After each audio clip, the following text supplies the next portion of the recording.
बुद्ध के देश में युद्ध, और जो तस्वीर हम आपको दिखाएंगे वो तस्वीर करीब 1.5 साल के एक बच्चे की लाश की तस्वीर है।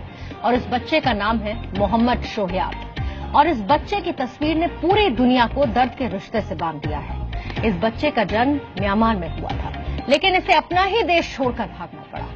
16 महीने का ये बच्चा अपने पिता के पास पहुंचने से पहले ही मारा गया।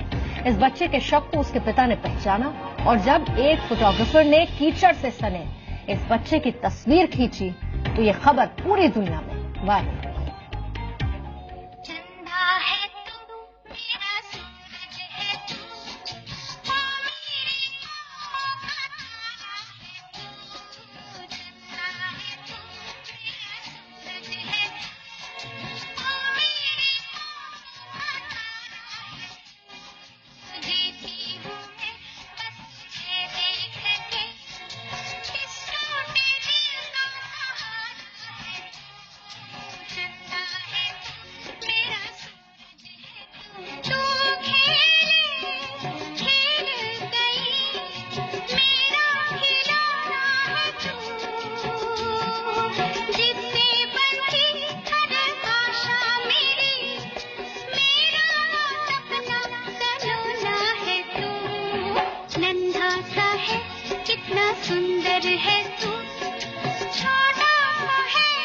एक पिता का दुलारा बेटा अपनी माँ और भाई के साथ इस दुनिया से चला गया,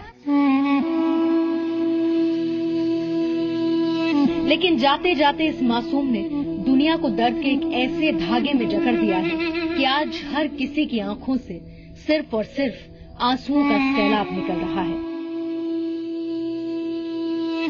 अगर तस्वीरें वाकई में सच बोलती हैं, तो आज ये तस्वीर भी चीख चीख कर पूरी दुनिया से एक मासूम सवाल पूछ रही है कि मेरी क्या गलती थी।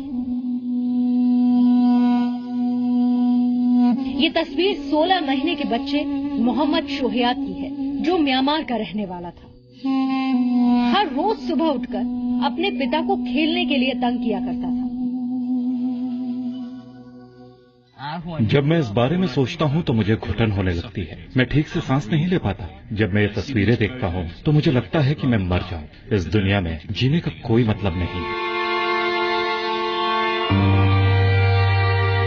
लेकिन आपको ये जानकर काफी तकलीफ होगी कि अब 16 महीने का मासूम मोहम्मद शोहयाब गहरी नींद में सो चुका है। एक ऐसी नींद जिससे वो कभी वापस नहीं आएगा। मेरा बेटा बहुत ही सुंदर था। मेरे गांव में सभी लोग उससे प्यार करते थे। अपने बेटे के बारे में बात करना बहुत मुश्किल है। इन तस्वीरों में छिपे दर्द की गहराई को समझने के लिए आपको कुछ बातें बतानी जरूरी है। इराक और सीरिया में ISIS के आतंक से आप अच्छी तरह से वाकिफ हैं, लेकिन आपको शायद ये नहीं पता होगा कि भारत के बॉर्डर के बेहद करीब एक बड़ा शरणार्थी संकट उभर रहा है। मौत के डर से हजारों की संख्या में भारत के पड़ोसी देश म्यांमार के रहने वाले लोग अपना घर बार छोड़कर, जान जोखिम में डालकर बांग्लादेश, पाकिस्तान, सऊदी अरब, थाईलैंड और भारत जैसे देशों में शरण लेने के लिए मौत वाले रास्ते को चुनने को मजबूर हैं।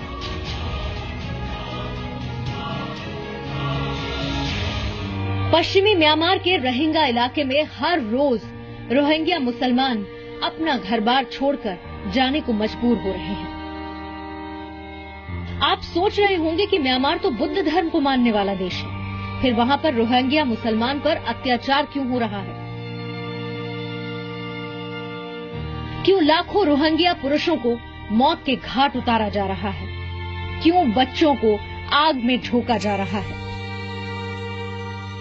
क्यों महिलाओं के साथ बलात्कार किया जा रहा है? तो हम आपको बता दें कि जिस देश में शांति का धर्म बुद्ध धर्म खूब फला फूला, वहां के लोग रोहिंग्या मुसलमानों को अपना नहीं मानते। वहां का कानून भी इन लोगों को नागरिक का दर्जा नहीं देता।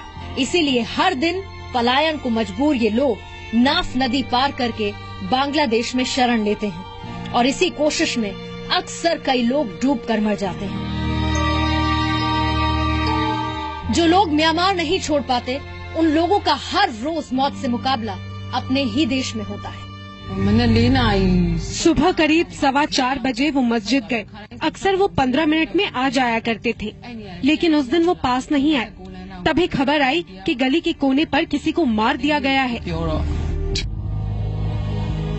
ऐसा ही एक हादसा 1.5 साल के मोहम्मद शोहयात के साथ हुआ। शोहयात के पिता पहले से ही बांग्लादेश में शरणार्थी का जीवन जी रहे हैं। ये बच्चा भी अपने पिता के साथ रहने की आस पालकर नाव में सवार हुआ था, लेकिन जब धर्म के नाम पर लड़े जा रहे युद्धों में खून की सुनामी उठती है तो मोहम्मद और एलन कुर्दी जैसे बच्चे अपनी जान देकर युद्ध की कीमत चुकाते हैं।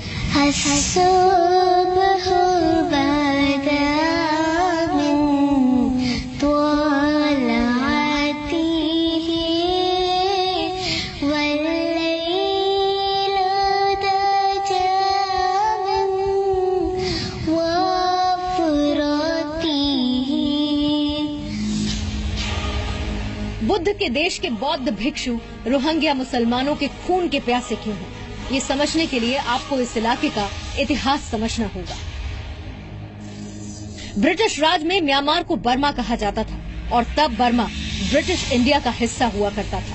1937 में बर्मा ब्रिटेन का एक स्वतंत्र उपनिवेश बन गया और 4 जनवरी 1948 को एक आजाद मुल्क।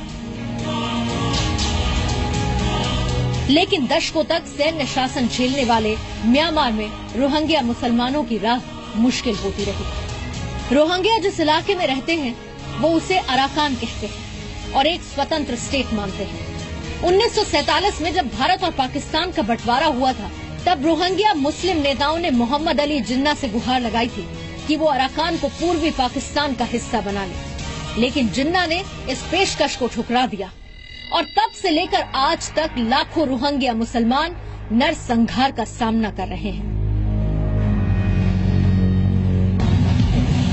हर रेस में अच्छे और बुरे लोग होते हैं, लेकिन मुसलमान ज्यादातर हिंसक होते हैं। इसलिए हमें अपने देश के खातिर सावधान रहना होता है।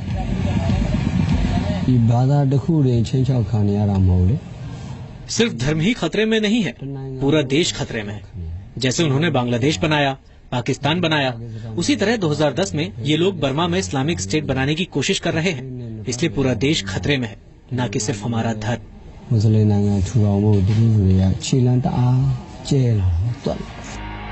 म्यांमार में करीब 13 लाख रोहिंग्या मुसलमान रहते हैं, लेकिन म्यांमार की बहुसंख्यक बौद्ध आबादी इन्हें अपने लिए खतरा मानती है।